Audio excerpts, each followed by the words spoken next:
Salut à tous, après avoir passé un mois avec les nouveaux iPhone 11 Pro, je vais vous dire ce que j'en pense. Comme depuis plusieurs années maintenant, deux modèles, l'iPhone 11 Pro est accompagné de l'iPhone 11 Pro Max pour ceux qui veulent un plus grand écran et une meilleure autonomie. C'est tout. Tout le reste est strictement identique entre les deux. De face, le design n'évolue pas. Toujours cet écran OLED calibré à la perfection par Apple et légèrement amélioré notamment au niveau de la luminosité qui est encore meilleure. Même en plein soleil, c'est parfaitement utilisable et avec une température et une justesse des couleurs impeccables. Meilleur écran du marché même selon certains. Un labo en est arrivé à cette conclusion avec des tests pointus, mais pour moi, il lui manque une chose essentielle, un haut taux de rafraîchissement comme le proposent OnePlus et Google sur leur nouveau flagship. Le 90 Hz est un réel bonheur à l'utilisation, que ce soit pour la fluidité des animations ou dans les jeux, et je vous invite à aller voir mon test des nouveaux OnePlus 7T pour vous en convaincre. Là, on parle tout de même d'un smartphone à plus de 1000 €. On est en droit d'exiger ce qui existe de mieux sur le marché. C'est une technologie aboutie, Apple aurait très bien pu l'implanter, même si pour l'instant, ça va.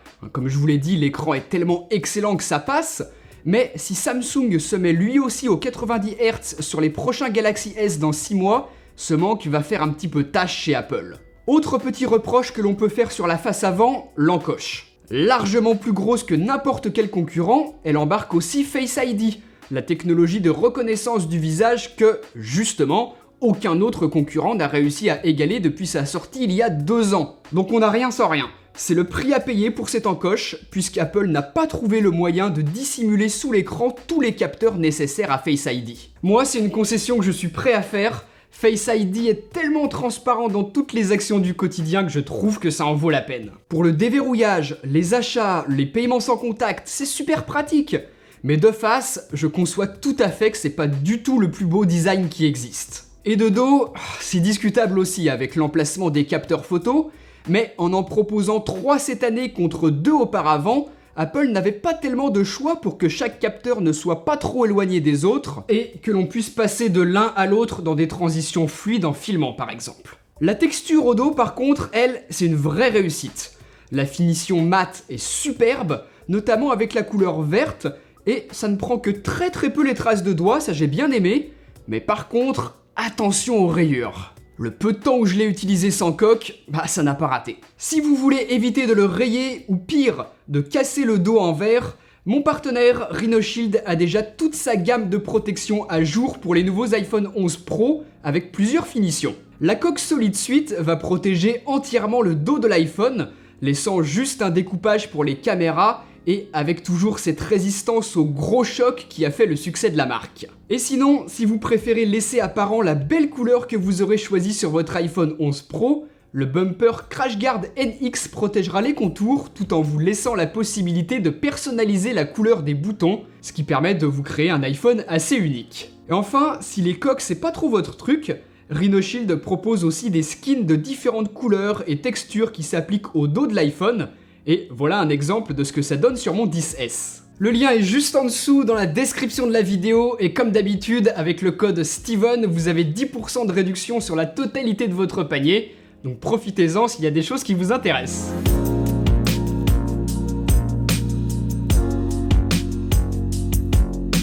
Cette année, l'iPhone 11 Pro est un petit peu plus épais, un petit peu plus lourd également, mais de très peu, c'est loin d'être flagrant. Et surtout, c'est pour la bonne cause. Une plus grosse batterie, oui, enfin. C'est le plus gros reproche que l'on pouvait faire à l'iPhone depuis sa sortie. On en a entendu des moqueries sur sa faible autonomie, et à juste titre, hein. Depuis l'apparition des modèles Plus, ou modèles Max à présent, l'autonomie était très bonne, mais pour les gens comme moi qui n'en veulent pas et qui préfèrent un plus petit écran, l'autonomie a toujours été le gros point faible des iPhones classiques. Cette année, les batteries sont plus grosses. L'écran consomme encore moins, iOS 13 est mieux optimisé qu'il ne l'a jamais été, et l'autonomie est excellente sur les deux modèles. L'autonomie du 11 Pro Max est tout simplement la meilleure qui existe aujourd'hui sur n'importe quel smartphone. Mieux que les Galaxy Note 10 ou les champions de l'endurance chez Huawei. Plusieurs fois j'ai passé des journées entières dans les transports à l'utiliser constamment, à jouer, à téléphoner, à utiliser le GPS ou filmer et prendre des photos pendant des heures, cette batterie est increvable en 24 heures Et évidemment, si vous l'utilisez plus modérément, vous tiendrez 2 jours facile. Mais le vrai miracle, c'est sur l'iPhone 11 Pro, le plus petit modèle des deux, sur lequel je tiens à présent toute ma journée, peu importe ce que je fais dessus. Je n'ai plus besoin de me restreindre en me disant « Ah, attention, il faut qu'il me reste de la batterie pour la soirée ». Là, non, chose totalement impensable sur les iPhones depuis 10 ans. Génial, mais la contrepartie de cette plus grosse batterie, c'est la disparition de 3D Touch, qui permettait d'afficher un menu de raccourci en restant longuement appuyé sur une application par exemple, ou alors d'afficher des prévisualisations de contenu. Apple a dû faire de la place à l'intérieur de l'iPhone pour la batterie et a remplacé ce mécanisme par une alternative 100% logicielle, un appui long. Les résultats sont les mêmes, on prend une nouvelle habitude, mais le plus embêtant reste le déplacement du curseur sur le clavier. Avec 3D Touch, on pouvait appuyer n'importe où et déplacer le curseur. Là, sur les nouveaux iPhone 11 Pro, ce sera forcément sur la barre espace, une nouvelle habitude à prendre. Pour en finir avec l'autonomie, sachez que dans la boîte des iPhone 11 Pro, Apple fournit un chargeur 18 watts en USB type C, au lieu du chargeur classique 5 watts que l'on connaît depuis des années. Ça permet de recharger la batterie de l'iPhone de moitié en 30 minutes environ. Donc bon, recharge rapide, mais pas si rapide que ça lorsqu'on la compare à ce que sont capables de faire tous les smartphones Android depuis des années. Je trouve qu'Apple aurait pu faire un effort supplémentaire, mais si vous en avez envie, vous pouvez acheter un chargeur encore plus puissant. Je vous mets juste en dessous dans la description de la vidéo un lien vers un chargeur 30 watts. Je trouve que c'est un compromis intéressant entre charge rapide et préservation de la batterie, puisque évidemment, plus vous allez charger fort, plus ça va endommager votre batterie sur le long terme. Par contre, pas de recharge sans fil inversé comme chez Samsung ou Huawei, ce que je trouve pratique pour recharger des écouteurs sans fil lorsque l'on a oublié de le faire avant de partir en déplacement par exemple. Mais le plus aberrant, c'est l'absence d'USB type C sur l'iPhone 11 Pro. Toujours ce vieux connecteur Lightning. MacBook Pro USB type C, iPad Pro USB type C, iPhone 11 Pro, Lightning. Quitte à renommer sa gamme Pro, Apple aurait pu être un petit peu plus cohérent, et je sais vraiment pas ce qui le retient d'enfin passer à l'USB type C sur ses smartphones. Si c'est pour éviter que les gens râlent en devant racheter des accessoires, je vous rassure, en vendant à plus de 1100 € des smartphones avec seulement 64 Go de stockage en interne, les gens y râlent déjà. C'est honteux!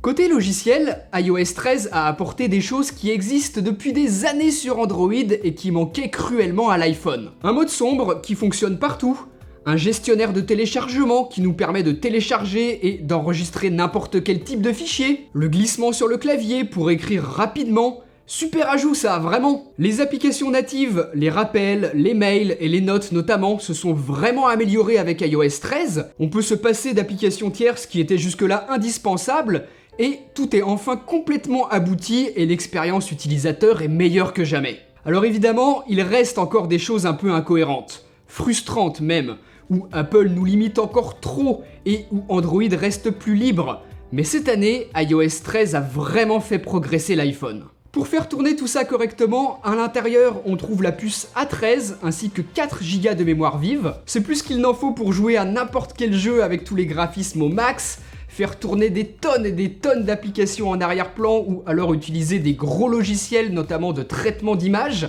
Mais toute cette puissance, elle est surtout utile pour permettre des choses assez dingues en photo et en vidéo.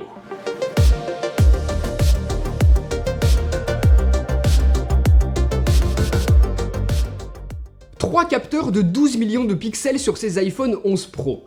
Un grand angle, un ultra grand angle et un téléphoto, si on peut vraiment appeler ça comme ça, puisque c'est un équivalent 52 mm seulement. En tout cas, ça permet de choisir en fonction de la situation. Et il était temps qu'Apple propose enfin cette polyvalence que les concurrents ont adoptée depuis déjà plusieurs années. Apple a pris son temps, mais comme souvent, c'est pour faire une arrivée remarquée. Peu importe le capteur utilisé, les couleurs et la luminosité de la scène sont homogènes, chose difficile à faire et qu'il maîtrise le mieux aujourd'hui parmi tout ce qui existe sur le marché. Je trouve que c'est l'appareil idéal pour se créer de beaux souvenirs. Le contraste, la saturation, le piqué, tout est bon sans être trop accentué comme on le voit souvent ailleurs, ce qui nous laisse plein de possibilités pour retoucher facilement nos photos de la manière que l'on souhaite. Moi, ça, j'adore.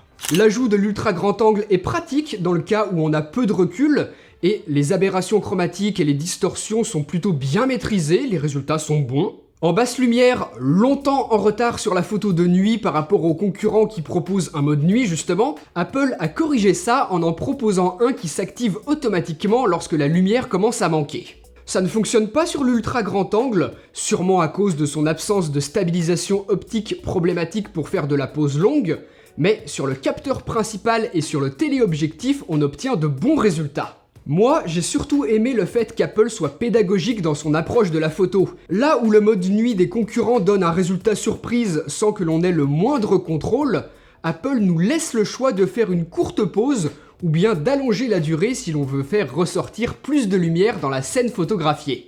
Si l'on veut une photo proche de ce que voit notre œil dans la nuit, c'est possible, ou au contraire, si l'on veut créer de la lumière, on a le choix, puisque sur trépied par exemple, on pourra monter à plusieurs dizaines de secondes d'exposition. Ces comparaisons parlent d'elles-mêmes. Apple fait mieux que Google et ses pixels, jusqu'alors la référence pour les photos de nuit. Il y a plus de détails dans les photos de l'iPhone 11 Pro et il capture des couleurs justes, là où Google est bien trop éloigné de la réalité. Sur les teintes de peau notamment, la différence est bien visible, et si vous comptez faire des photos en soirée entre amis ou bien en concert, l'iPhone est le meilleur selon moi. Le mode nuit pour les endroits sombres, le mode HDR pour les scènes d'extérieur à fort contraste, il n'existait jusqu'à présent rien pour les situations intermédiaires, et Apple innove avec l'apparition de ce qu'ils ont appelé le Deep Fusion. Cet exemple illustre très bien le résultat. Une photo prise avec Deep Fusion sera bien plus détaillée qu'une photo faite sans, vous le voyez ici très bien dans la barbe par exemple. On récupère donc des informations sur les textures et le bruit numérique est également mieux éliminé. Ajouter du détail sans augmenter le bruit, mine de rien c'est une belle petite prouesse. Par contre, pour que Deep Fusion fonctionne, on est obligé de désactiver l'option qui permet de capturer automatiquement hors champ avec l'ultra grand angle. Quand je vous disais tout à l'heure qu'iOS est encore parfois trop illogique, en voilà un bon exemple. Pour les selfies, on aura le choix. 12 millions de pixels en champ large ou 7 si l'on veut que ce soit plus resserré, sachant que la bascule se fait automatiquement lorsque l'on passe en mode paysage. Ce qui est pratique si l'on est avec des amis sur la photo. Je vous laisse juger du résultat, j'en fais très peu, mais je note que le mode portrait donne toujours des rendus trop artificiels à mon goût, le flou d'arrière-plan fait vraiment faux. Pour les portraits avec les capteurs au dos, c'est mieux, mais Apple est éternellement moins bon que ses concurrents avec trop de ratés dans les petits espaces, les cheveux et les lunettes. Les nouveaux Pixel 4 de Google vont faire mieux dans certaines situations, je trouve, mais l'absence d'ultra grand angle les pénalise face à un iPhone 11 Pro qui est excellent avec les 3 capteurs. Il est plus polyvalent et ça en fait pour moi aujourd'hui le meilleur smartphone pour faire de la photo. Si vous en faites beaucoup, il peut parfaitement remplacer un petit compact expert pour vos photos de vacances par exemple.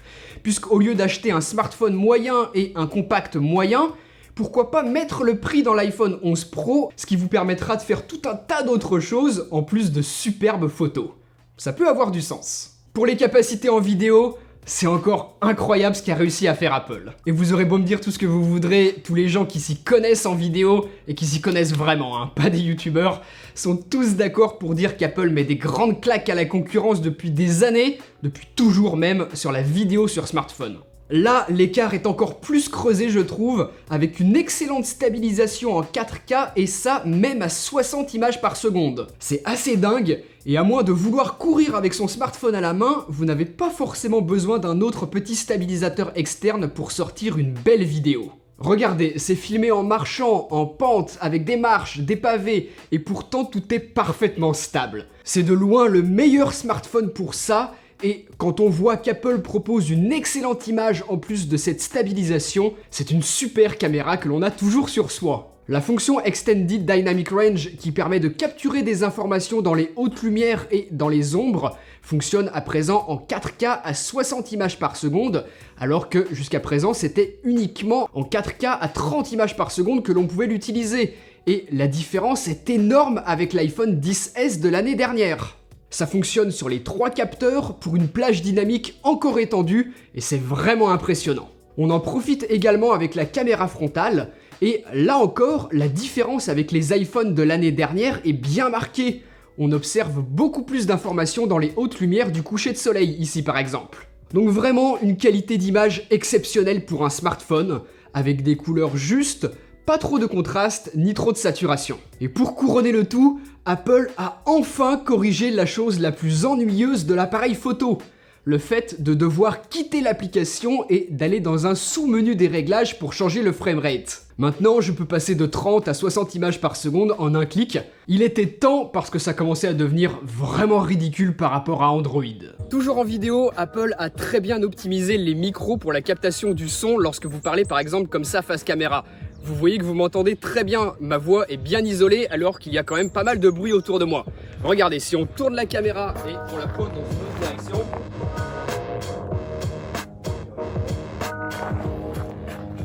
vous avez vu comme vous avez super bien entendu la musique qui est juste derrière, alors que là, vous entendez à nouveau très bien ma voix. Avec la caméra frontale, voilà la qualité que l'on a. Apple l'a encore améliorée par rapport à ce que l'on avait l'année dernière. Vous voyez ce que ça donne? On peut à présent filmer jusqu'en 4K à 60 images par seconde. Avec l'iPhone 11, ce sont aujourd'hui les seuls smartphones capables de faire ça. C'est assez dingue, même si pour du fast cam, la 4K 60, ça sert pas à grand chose. Du moins, les 60 images par seconde ne servent pas à grand chose. La 4K, si, puisque vous allez pouvoir filmer en 4K avec cette caméra de face et également avec la caméra arrière. Ce qui permet de mixer au montage les images faites avec l'une et l'autre et de sortir une vidéo toute faite en 4K. Et en plus, vous voyez que la stabilisation, la plage dynamique, tout a été amélioré. Regardez un petit peu l'inclinaison de cette rue. Je suis en train de marcher smartphone à la main et c'est parfaitement stable. Ça fait une vraie bonne caméra de poche. Je pense vraiment que pour quelqu'un qui n'y connaît rien du tout en vidéo, en montage et en correction d'image, au lieu d'acheter une caméra moyenne en dessous de 500 €, cet iPhone 11 Pro fera tout aussi bien en extérieur. Vous pouvez même varier les focales pour simuler le fait que vous utilisez deux caméras différentes. C'est génial d'avoir une aussi bonne caméra qui tient dans sa poche et investissez plutôt dans de la bonne lumière lorsque vous aurez besoin de tourner en intérieur. Ce plan est filmé avec l'iPhone 11 Pro et vous voyez qu'avec une bonne lumière, un décor sympa, il y a de quoi sortir une qualité d'image suffisante pour bien débuter.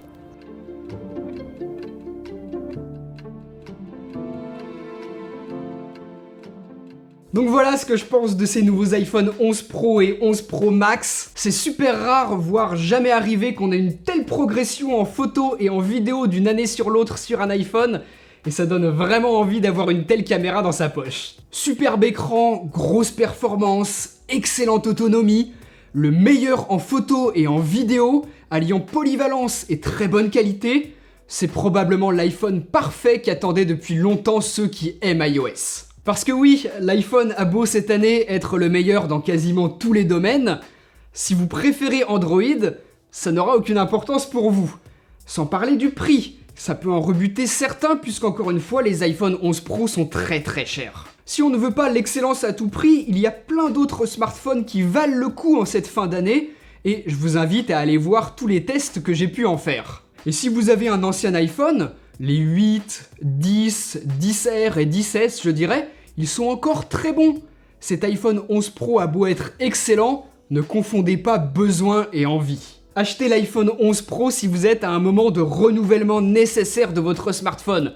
Ou alors si vous êtes un fan absolu de photos et de vidéos, parce que c'est vrai qu'il y a quand même sacrément de quoi se faire plaisir avec. Sinon, si vous tenez absolument à un port USB type C, à un modem 5G histoire d'être bon pour du long terme, ou à un écran 90 Hz et une plus petite encoche pour un meilleur confort, attendez encore un an je pense. Ce sont les principaux reproches que l'on peut faire à cet iPhone 11 Pro, mais sinon, si vous l'aimez tel qu'il est et que vous en avez les moyens, foncez. Comme d'habitude, je vous ai mis des liens juste en dessous dans la description de la vidéo pour l'acheter. Avant de se quitter, vous, dans les commentaires, dites-moi ce que vous avez pensé de ces nouveaux iPhone 11 Pro, si cette année ils vous tentent plus que d'autres. Et puis nous, on se retrouve très bientôt pour une prochaine vidéo. Allez, salut!